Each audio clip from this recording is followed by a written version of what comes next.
Վրաստանում Ադրբեջանի հետ սահմանից 5 կիլոմետր հեռավորության վրա այսօր կործանվել է Թուրքիայի պաշտպանության նախարարությանը պատկանող Lockheed Hercules մակնիշի ռազմատրանսպորտային օդանավը։ Այս տեղեկությունը հաստատել են Թուրքիայի ռազմական գերատեսչությունն ու Վրաստանի ներքին գործերի նախարարությունը։ Օդանավը թուրքական Կայսերի քաղաք էր ուղևորվում Ադրբեջանի մեծությամբ երկրորդ քաղաքից Գանջայից։ Վրաստանի քաղաքացիական ավիացիայի վարչության տեղեկություններով օդանավի հետ կապը խզվել է դրա վրացական օդային տարածք մուտք գործելուց հաշված րոպեներ անց։ Թուրքիայի նախագահ Ռեջեփ Թայիպ Էրդողանը վթարի մասին տեղեկությունը հաստատել է անձամբ իշխող Արդարություն եւ զարգացում կուսակցության խորհրդարանական խմբակցության հետ հանդիպման ժամանակ։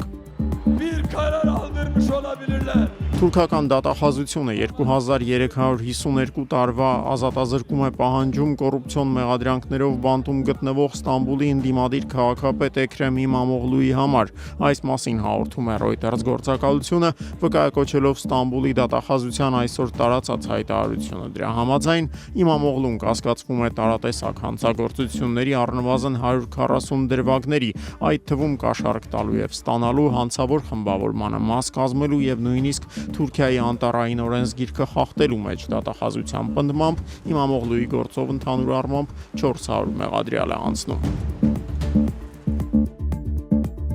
Ռուսաստանի պաշտպանության նախարարության պնդմամբ վերջին 24 ժամերին ռուսական ստորաբաժանումներին հաջողվել է վերահսկողություն հաստատել Խարկովի մարզի Կուպյանսկ քաղաքի մի մասի նկատմամբ։ 6-րդ բանակի գրոհային ստորաբաժանումները շարունակում էին ոչնչացնել Կուպյանսկի մերձակայքում շրջապատման մեջ հայտնված հակառակորդին։ Այս գործողությունների ընթացքում Կուպյանսկի արևելյան հատվածն ամբողջությամբ ազատագրվել է, նշված է Ռուսաստանի պաշտպանության նախարարության հայտարարության մեջ։ Ռուսական զորքերն առաջին անգամ Կուպյանսկը գրավել էին պատերազմի մեկնարկից մի քանի օր անց 2022 թվականի փետրվարի 27-ին։ Նույն տարի սեպտեմբերին ուկրաինական հակահարձակման ընթացքում Կիևին հաջողվել էր ազատագրել Կուպյանսկն ու դրա շրջակա տարածքները։ 2025-ին նախագահ Զելենսկու հրամանով Կուպյանսկին հերոս քաղաք կոչում էր շնորհվել։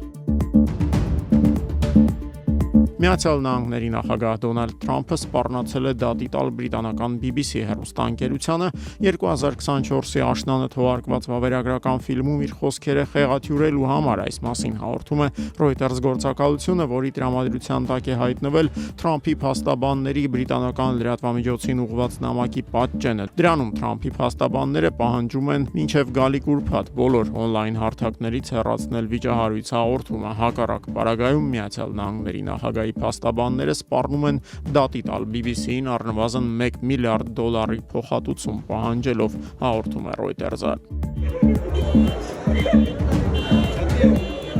Պակիստանի մայրաքաղաք Իսլամաբադում այսօր կեսօրին տեղի ունեցած պայթյունի զոհերի թիվը հասել է 12-ի։ Այս մասին հայտարարել է երկրի ներքին գործերի նախարարն։ Ահաբեկչական հարձակումը տեղի ունեցել Իսլամաբադի շրջանային դատարանի շենքի մոտ։ Ինքնասպան ահաբեկիչը նախ փորձել է մտնել դատարանի շենք, երբ դա չի հաջողվել, 10-15 րոպե սպասելուց հետո նա գործի է դրել իր մոտ եղած պայթուցիկ սարքը, հայտարարել է Պակիստանի ներքին գործերի նախարարը։